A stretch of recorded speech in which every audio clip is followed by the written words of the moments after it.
अयोध्या की धरोहर, श्रीराम का वापसी। कहीं एक छोटे से गांव में, जिसे अयोध्या कहा जाता था, एक अद्वितीय और पुण्यशाली राजा दशरथ नामक शासक अपने प्रजा के बीच बहुत प्रिय थे। उनकी भक्ति में राज्य शांति और समृद्धि के साथ भरा हुआ था। एक दिन राजा दशरथ को अपने पुरोहितों ने सुझाया कि उन्हें यज्ञ का आयोजन करना चाहिए, जिससे उन्हें संतान सुख मिले। राजा ने इस सुझाव को स्वीकार किया और विश्वजित नामक महान यज्ञ का आयोजन किया। यज्ञ में राजा दशरथ की विशेष पत्नी कैकेयी ने 4 पुत्रों की मांग की थी, जिनमें श्रीराम, लक्ष्मण, भरत और शत्रुघ्न शामिल थे।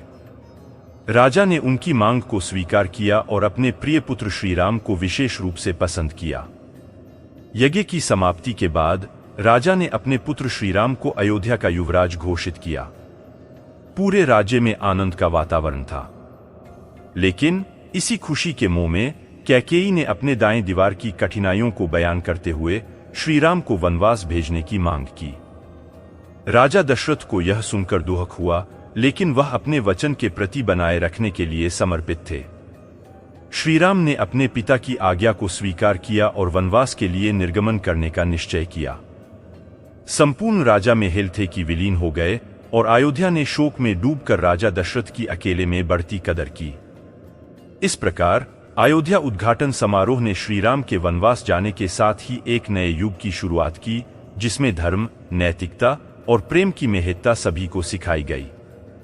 राजा दशरथ और अयोध्या वासियों ने श्रीराम के प्रति अपनी आशीर्वाद और प्रेम को स्वीकार किया और श्रीराम का जीवन एक महाकाव्य बन गया। राम की वनवास।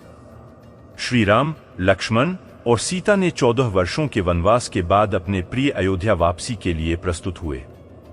उनके वनवास के दौरान श्रीराम ने अपनी अद्वितीय शक्तियों को प्रकट किया और बड़े राक्षस रावण के साथ युद्ध हुआ। श्रीराम और रावण का युद्ध, धर्म और न्याय की महाकाव्य।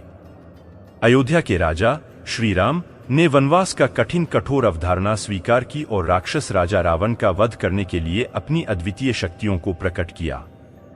इस प्रेरणादायक युद्ध महाकाव्य के बीच धरती के धरोहर ने न्याय, धर्म और परमात्मा के प्रति विश्वास की नींव रखी।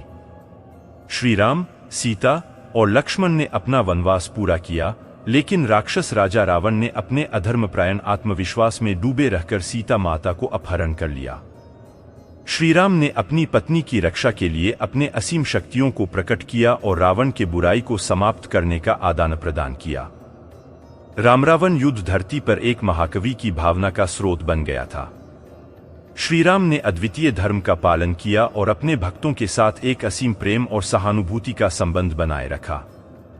उनका धर्मपरायण चरित्र ने धरती पर एक सच्चे राजा की पहचान बना दी और राक्षस रावण के खिलवाड़ में उत्पन्न होने वाले अधर्म को नष्ट करने का कार्य किया।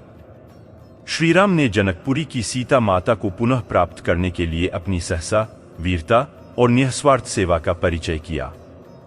रावण के साथ युद्ध में श्रीराम ने अद्वितीय धर्मयुद्ध का नेतृत्व किया और असत्य और अधर्म को नष्ट करने के लिए अपनी प्राणों की बाजी लगाई। युद्ध के बाद श्रीराम ने अयोध्या को वापसी के लिए प्रस्तुत होने का समय आया।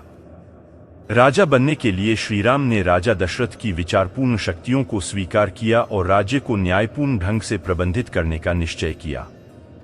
उनका राजा बनना ने न्यायपूर्ण शासन द्वारा राज्य को विकसित किया और नागरिकों के बीच एक मजबूत और समृद्ध सामाजिक बंधन बनाए रखा।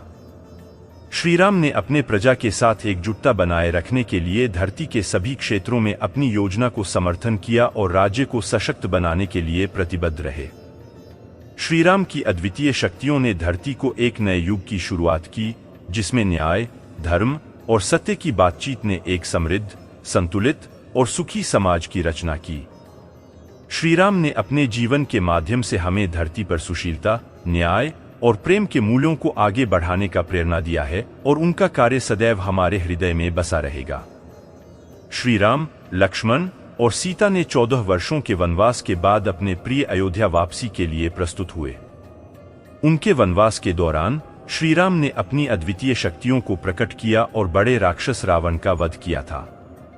अब वह अपने राज्य को वापस लेने के लिए अयोध्या की ओर बढ़ रहे थे। अयोध्या के निकट लोग खुशी और आनंद से भरे हुए थे। सभी नागरिक श्रीराम की आगमन के लिए बेताब थे और उनकी लौकिक राजा बनाने की प्रतीक्षा कर रहे थे। अयोध्या में राजा दशरथ की विस्मृति और दुहक की गति को देखकर राजा श्रीराम की आत्मा भी कुछ हिली हुई थी। राम, लक्ष्मण और सीता ने अयोध्या में प्रवेश किया और उनकी प्रतीति ने हर किसी को आनंदित किया। वहां राजा बनने के लिए श्रीराम ने अपने पिता की प्राचीन गंधर्व धरोहर का पालन किया और राज्य को धार्मिकता और न्याय की मूलभूत बुनियादों पर स्थापित किया। राम ने अपने राज्य को बनाए रखने के लिए नागरिकों के बीच समझदारी और न्याय की शिक्षा की। उन्होंने अपने प्रजा के साथ मिलकर समस्याओं का समाधान किया और उनके दुखों को हल किया। राजा श्रीराम की न्यायप्रिय शासन विधि ने राज्य को सुख और शांति से भर दिया। वहां अयोध्या की सजगता और समृद्धि का दौर था, जहां हर नागरिक को अपने राजा में एक प्रिय और न्यायप्रिय नेता मिला। राजा श्रीराम के प्रशासन में न्याय, धर्म और प्रेम की बातचीत थी, जिसने राज्य को दुनिया की अद्वितीय नगरीय धरोहर में बदल दिया। इस प्रकार राम की वनवास के बाद का सफल राज्य पुनर्निर्माण अद्वितीय विकास, सशक्त समाज और न्याय की एक नई ऊंचाई की ओर एक महत्वपूर्ण यात्रा का प्रतीक हुआ। राम की प्रेरणादायक कहानी हमें धर्म, नैतिकता और न्याय के मूल्यों को सजीव करने की महत्ता सिखाती है, जो आज भी हमारे समाज के लिए प्रेरणा स्रोत हैं। राम सीता सम्मिलन के बाद अयोध्या की सुरक्षा और समृद्धि। राम सीता का पुनर्मिलन एक ऐतिहासिक घटना थी, जिसने अयोध्या को नए आध्यात्मिक और सामाजिक उत्थान की ओर प्रवृत्ति किया। सीता माता की उद्धारण के बाद राम ने अपने न्यायप्रिय और धर्मपरायण राज्य के संरक्षण और समृद्धि का कार्य किया। राम ने लंका में रावण को पराजित कर उसके बंधन से सीता को मुक्त कर लिया था। सीता का वापसी राम के साथ हुई और इस बड़े सांचे में राम सीता का पुनर्मिलन हर दिल को बहुत आनंदित किया। यह घटना ने राजा दशरथ की आत्मा को शांति प्रदान की और अयोध्या को नए एकता और समृद्धि की ओर प्रवृत्ति कर दी। राम ने अपने प्रजा के साथ मिलकर अयोध्या की बदहाली को सुधारने का निश्चय किया। उन्होंने सीता को पवित्र मानकर उसे राजमहल में स्वागत किया और अपनी पत्नी के साथ न्यायपूर्ण रूप से व्यवहार किया। श्रीराम ने अपने राज्य को सशक्त बनाने के लिए न्याय, धर्म और सेवा के मूल्यों का पालन किया। उन्होंने अपने प्रजा को धरती पर एक न्यायपूर्ण समाज बनाने के लिए प्रेरित किया और उनकी योजना ने राज्य को समृद्ध, शांति और समृद्धि की ओर प्रवृत्ति किया।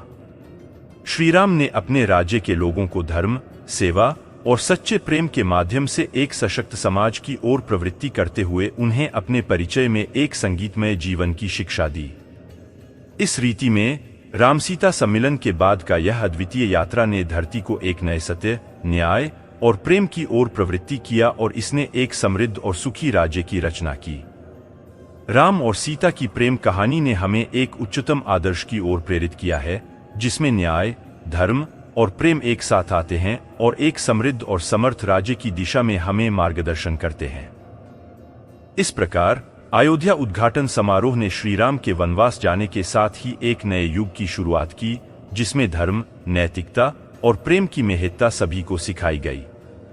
राजा दशरथ और अयोध्या वासियों ने श्रीराम के प्रति अपनी आशीर्वाद और प्रेम को स्वीकार किया और श्रीराम का जीवन एक महाकाव्य बन गया। यह कहानी अयोध्या उद्घाटन समारोह की महत्वपूर्ण घटनाओं को एक संक्षेपित रूप में वर्णित करने का प्रयास है। वीडियो अच्छा लगा तो चैनल को सब्सक्राइब कर दीजिएगा। आप लोग चाहे तो मुझे थोड़ा सा सपोर्ट भी देना, लाइक, शेयर और सब्सक्राइब करके मुझे आगे बढ़ा सकते हो। धन्यवाद।